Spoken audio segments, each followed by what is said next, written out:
نبی کو حاضر ناظر کہے گا، مشکل کشا کہے گا، تو وہ دائرہ اسلام سے خارج ہو جائے گا. ارے عیسائی تو پیدا عیسائی گھرانے میں ہوا نا، اس کا جرم ہلکا ہے. مسلمان پیدا توحید میں ہوا، ہمیشہ ایاک نعبد و ایاک نستعین پڑھتا ہے اور جاتا پھر مزاروں پہ سجدے کرتا ہے، تو یہ بڑا مجرم ہے. اس کا ذبیحہ حلال نہیں ہے، ایسی عورت سے نکاح جائز نہیں ہے. سمجھتے ہو؟ کیونکہ یہ ارتداد کے حکم میں ہے، مرتد کے حکم میں ہے. جیسے بعض لوگ کہتے ہیں کہ نبی صلی اللہ علیہ وسلم مشکل کشا ہیں، جب بھی آپ سے دعا مانگو آپ حاجت پوری کرتے ہیں، اللہ نے آپ کو بسم اللہ الرحمن الرحیم. کسی نے خوب کہا ہے کہ سمجھائے کون کتے کو، کسے بھونکے کہاں بھونکے، یہ اس کی اپنی مرضی ہے جسے چاہے جہاں بھونکے. دیوبندی منافقین میں سے صف اول کا ایک ڈنگر ہے جس کو مسعود احمد کہا جاتا ہے، جو اپنے آپ کو مفتی کہتا ہے، اور حقیقتاً یہ اتنا جاہل ترین انسان ہے کہ یہ کالی ماتا کے مندر میں، جو پاکستان کا سب سے بڑا ہندوؤں کا مندر ہے، وہاں پر بھی یہ چلا جاتا ہے اور درباروں پہ بھی چلا جاتا ہے. اور اسی طرح یہ اس کا جو دوسرا اس کا رائٹ ہینڈ جس کو طارق جمیل کہتے ہیں، وہ بھی کبھی سکھوں کے گردوارے میں جا رہا ہے اور کبھی وہ بابا فرید کے دربار پر اور کبھی کسی دربار پر جا رہا ہے. یہی نہیں ہے، بلکہ ہندوستان میں اگر جائیں تو وہاں پر حضرت خواجہ خواجگاہ خواجہ معین الدین چشتی اجمیری رحمۃ اللہ تعالی علیہ کے دربار پر یہ دیوبندی چادریں چڑھاتے ہیں. تو یہاں پر یہ بکواس کرنے کو آتا ہے، خود کالی ماتا کے مندر میں جا کر پرساد کھاتا ہے اور یہاں پر عوام کو گمراہ کرنے کے لیے یہ بکواس کرتا ہے، کہتا ہے تم درباروں پر جاتے ہو تو تم مشرک ہو. اس کی آپ نے ویڈیو سماعت کی. یہ جو کہہ رہا ہے کہ جو نبی کو حاضر و ناظر کہے گا، مشکل کشا کہے گا، وہ دار اسلام سے خارج ہے. لا حول ولا قوت الا باللہ، استغفر اللہ. اور کہتا ہے عیسائی جو ہے وہ عیسائی گھرانے میں پیدا ہوتا ہے اور مسلمان جو ہے وہ توحید کے گھرانے میں پیدا ہوتا ہے. تو یہ جو نبی پاک علیہ السلام کو یا رسول اللہ کہتے ہیں، یہ مشکل کشا حاضر و ناظر کہتے ہیں، یہ عیسائیوں سے زیادہ بڑے مجرم ہیں. اور آگے بکواس کرتا ہے، کہتا ہے ان کا ذبیحہ کھانا بھی حرام ہے اور ایسی عورت سے نکاح کرنا بھی جائز نہیں ہے. اور کہتا ہے یہ ارتداد کے حکم میں ہے، یہ مرتد کے حکم میں ہے. لا حول ولا قوت الا باللہ. ہمیں ہماری عوام یہ سمجھانا چاہتی ہے کہ جناب تم پیار کی باتیں کیا کرو، محبت کی باتیں کیا کرو. ان خبیثوں کی زبان کو چیک کرو، یہ کتنی غلیظ زبان ہے. اب میں تھوڑا سا اس کو آئینہ دکھاؤں گا اور اس سے پوچھوں گا. اس سے پہلے بھی میں کئی ویڈیوز جو ہیں وہ مفتی طارق مسعود کے نام پر بنا چکا ہوں، لیکن اس نے کسی کا جواب نہیں دیا اور کسی دیوبندی کی غیرت نہیں جاگی کہ وہ اپنے اس بغیرت مولوی کا دفاع کر کے دکھائے اور وہ یہ ہمیں سمجھائے کہ یہ کیا بکواس کرتا ہے یا ہمارے دلائل کا جواب دے. آج پھر میں مولوی طارق مسعود جو اپنے آپ کو مفتی کہتا ہے، میں اس کو مخاطب کر رہا ہوں اور یہ میں چیلنج کر رہا ہوں. مفتی صاحب تم اپنے آپ کو مفتی کہتے ہو، اپنے مذہب کی ایک مستند کتاب ایسی دکھاؤ جس کے بہر تمہارا عقیدہ نہ ہو، اس کے اندر تمہارا عقیدہ ہو، تم کہو کہ یہ ہماری کتاب ہے، اس کے اندر ہمارا عقیدہ ہے، اس سے بہر نہیں ہے. تمہارا ایک مولوی کچھ کہتا ہے، دوسرا کچھ کہتا ہے. اتنے منافق ہو، خود مندر میں چلے جاتے ہو، کالی ماتا کا پرساد کھاتے ہو اور ہمیں یہ سمجھانے کے لیے آئے ہو کہ تم داتا دربار کیوں جاتے ہو، تم اولیاء کرام کی مزارات پر کیوں جاتے ہو. عجیب منافقت ہے آپ لوگوں کی. دیکھیے آپ تھوڑا سا توجہ کیجئے. حضرت سیدنا عثمان غنی رضی اللہ تعالیٰ عنہ جب آپ کا محاصرہ کیا گیا تو یہ آپ کے مذہب کی کتاب ہے جمال الاولیاء، جس کا لکھنے والا اشرف علی تھانوی ہے. اس کے صفحہ نمبر 84 پر ایک بات لکھی ہے، کہتا ہے کہ جب حضرت سیدنا عثمان غنی رضی اللہ تعالیٰ عنہ کا محاصرہ کیا گیا اور باغیوں نے محاصرہ کیا تو حضرت عبداللہ بن سلام فرماتے ہیں میں حضرت عثمان غنی سے ملنے کے لیے گیا. جب میں نے سلام کیا تو فرمایا حضرت عثمان غنی کہ مرحبا اے بھائی، میں نے حضور کو ایسی گلی میں دیکھا ہے.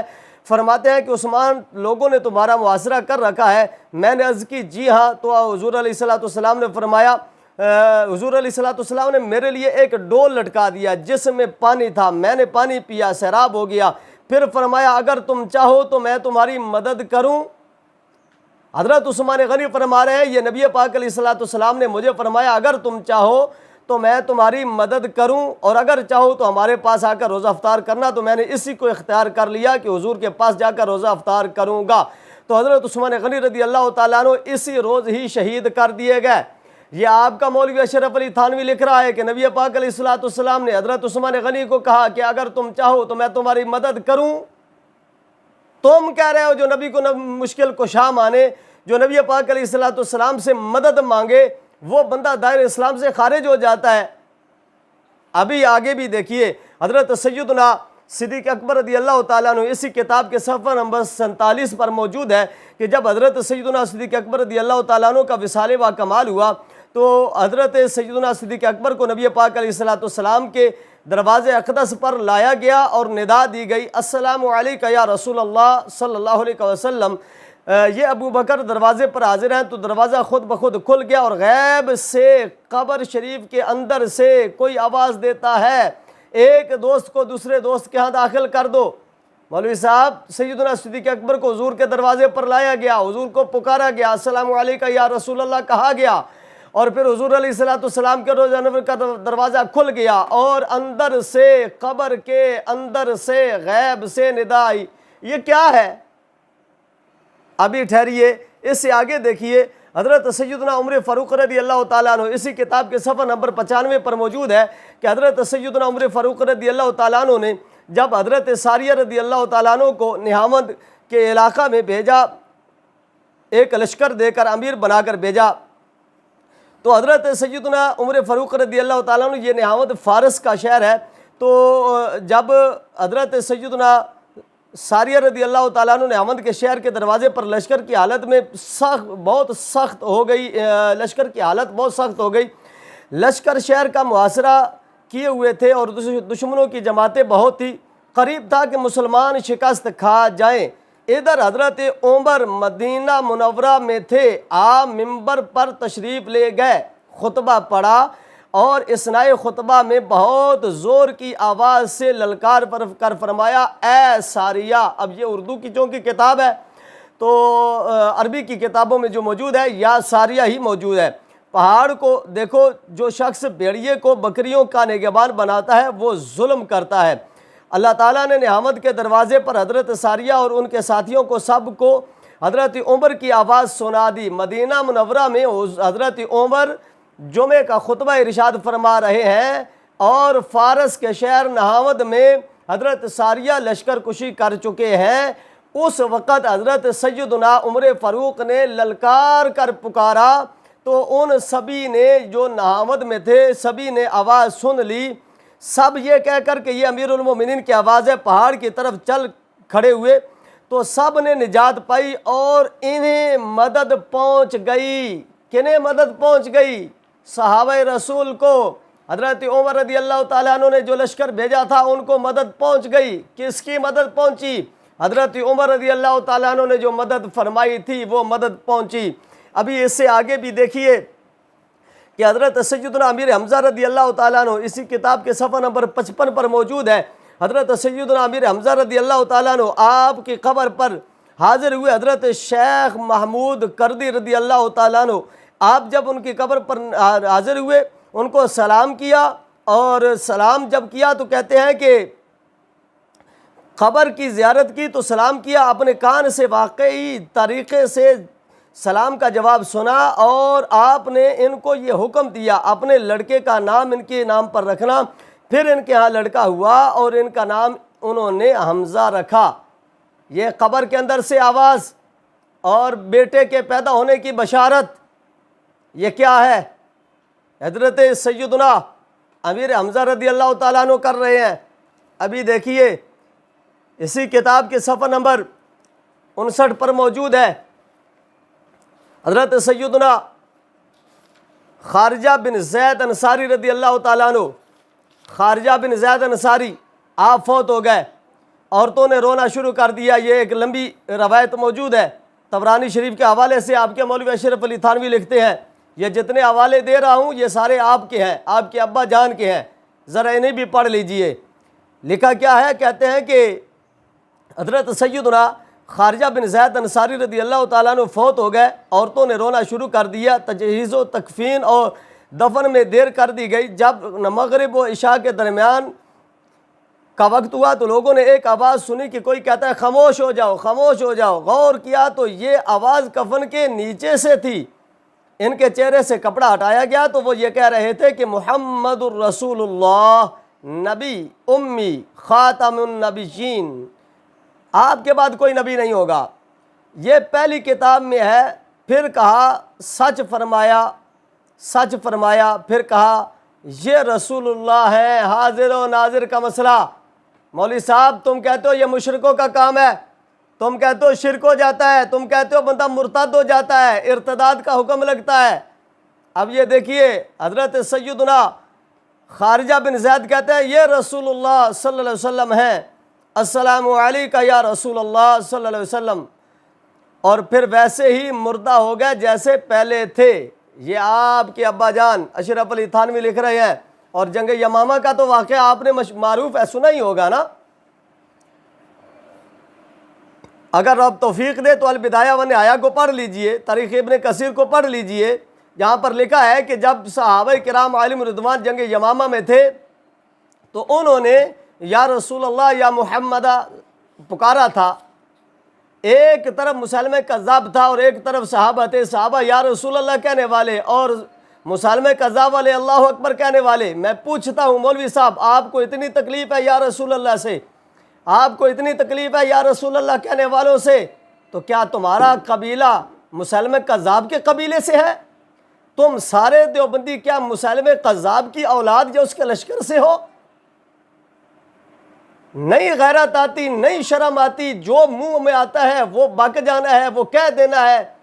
یہ چھوٹی سی بات ہے ناظرین، اگر میرے الفاظ کو سخت سمجھے تو پہلے اس کمینے کی تقریر کو سن لیجئے، اس کے کلپ کو سن لیجئے۔ یہ کیا بک رہا ہے، کیا بکواس کر رہا ہے؟ یہ کہتا ہے جو نبی کو حاضر و ناظر کہے گا، مشکل کشا کہے گا، وہ دار اسلام سے خارج ہے۔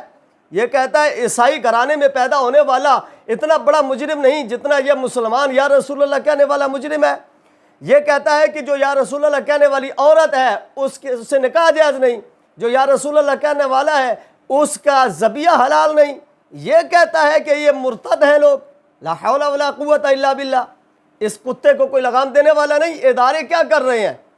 کیوں نہیں ایسے لوگوں کو پکڑتے؟ کیوں نہیں ایسے لوگوں کو سزا دیتے؟ کیوں نہیں ایسے لوگوں کو گرفتار کیا جاتا؟ ابھی ٹھہریے، میں پہلے بھی حوالہ دے چکا ہوں لیکن آپ نے کوئی جواب نہیں دیا۔ یہ آپ کی ہی کتاب ہے کلیات امدادیہ، اس کلیات امدادیہ کے صفحہ نمبر 45 پر موجود ہے۔ آپ کے ابا جان نہیں بلکہ آپ کے دادا جان یہ لکھتے ہیں کہ ہاں حضرت صلی اللہ علیہ وسلم کی صورت مثالیہ کا تصور کر کے درود شریف پڑھے اور دائنی طرف یا احمد اور بائیں طرف یا محمد اور یا رسول اللہ 1000 بار پڑھے، انشاءاللہ بیداری میں یا خواب میں زیارت رسول علیہ السلام ہوگی۔ مولوی صاحب یا رسول اللہ کہنے سے حضور ملتے ہیں، یا رسول اللہ کہنے سے نبی کا دیدار ہوتا ہے، یہ آپ کے ابا جان کہہ رہے ہیں۔ کیا بدتمیزی ہے آپ لوگوں کی۔ اور آگے دیکھیے اسی کتاب میں صفحہ نمبر 61 پر لکھا ہے کہ جو الصلاۃ والسلام علیکہ یا رسول اللہ، الصلاۃ والسلام علیکہ یا حبیب اللہ، الصلاۃ والسلام علیکہ یا نبی اللہ، یہ پڑھنے سے حضور کی زیارت ہوتی ہے۔ اسی کتاب کے صفحہ نمبر 90 پر لکھا ہے کہ یہ کہتے ہیں یا رسول کبریا فریاد ہے، یا محمد مصطفیٰ فریاد ہے، آپ کی امداد ہو، میرا یا نبی حال اب تر ہوا فریاد ہے، سخت مشکل میں پھنسا ہوں آج کل، اے میرے مشکل کشا فریاد ہے، چہرہ تابہ کو دکھا دو مجھے تم سے، اے نور خدا فریاد ہے۔ اسے آگے لکھتے ہیں آپ کی فرقت نے مارا یا نبی، دل ہوا غم سے دوبارہ یا نبی۔ آگے لکھتے ہیں سب دیکھو نور محمد کا، سب پیچ ظہور محمد کا، جبریل مقرب خادم ہے سب جہاں مشہور محمد کا۔ مولوی صاحب اب آپ نے جو لفظ کہے ہیں کہ جو یا رسول اللہ کہنے والا ہے وہ مشرک ہے، جو یا رسول اللہ مشکل کشا نبی کو مانتا ہے وہ دائرہ اسلام سے خارج ہے، عیسائی گھرانے میں پیدا ہونے والا اتنا بڑا مجرم نہیں جتنا یا رسول اللہ کہنے والا مجرم ہے، یا رسول اللہ کہنے والے کا ذبیحہ حرام ہے، آپ نے کہا وہ مرتد کے حکم میں ہے، ایسی عورت سے نکاح کرنا جائز نہیں۔ تو مولوی صاحب مجھے بتائیے حضرت سیدنا عثمان غنی کی مدد نبی نے کی تو کیا حضرت عثمان غنی پر یہ حکم لگاؤ گے؟ حضرت سیدنا صدیق اکبر رضی اللہ تعالیٰ عنہ آپ کو روضہ رسول میں جب داخل کیا گیا یا رسول اللہ وہاں پر بھی کہا گیا اور وہاں پر بھی حضور علیہ السلام نے قبر سے آواز دی کہ یا محبوب کا محبوب کے ساتھ سلا دو۔ اب حضرت سیدنا صدیق اکبر اور ان کے ساتھ جو دیگر رفقا تھے جو حضرت صدیق اکبر کا جنازہ لے کر گئے تھے، ان پر بھی مرتد کا حکم لگاؤ گے؟ ان پر بھی دار اسلام سے خارج ہونے کا حکم لگاؤ گے؟ حضرت سیدنا عمر رضی اللہ تعالیٰ عنہ نے حضرت ساریہ کو، جن حامد کے علاقے فارس میں موجود تھے، ان کو کہا یا ساریہ، تو کیا حضرت ساریہ رضی اللہ تعالیٰ عنہ پر اور حضرت عمر پر یہ حکم لگاؤ گے؟ حضرت ساریہ اور ان کے دیگر ساتھی کہتے ہیں کہ ہم نے حضرت امیر المومنین کی آواز سنی اور ہمیں حضرت امیر المومنین کی طرف سے مدد پہنچ گئی۔ حضرت امیر المومنین نے مدد پہنچائی، تو کیا حضرت ساریہ سمیت ان کا سارا لشکر جو ہے وہ مشرک ہوا، وہ دار اسلام سے خارج ہوا، یا حضرت عمر رضی اللہ تعالیٰ عنہ ہوئے؟ لا حول ولا قوت الا باللہ۔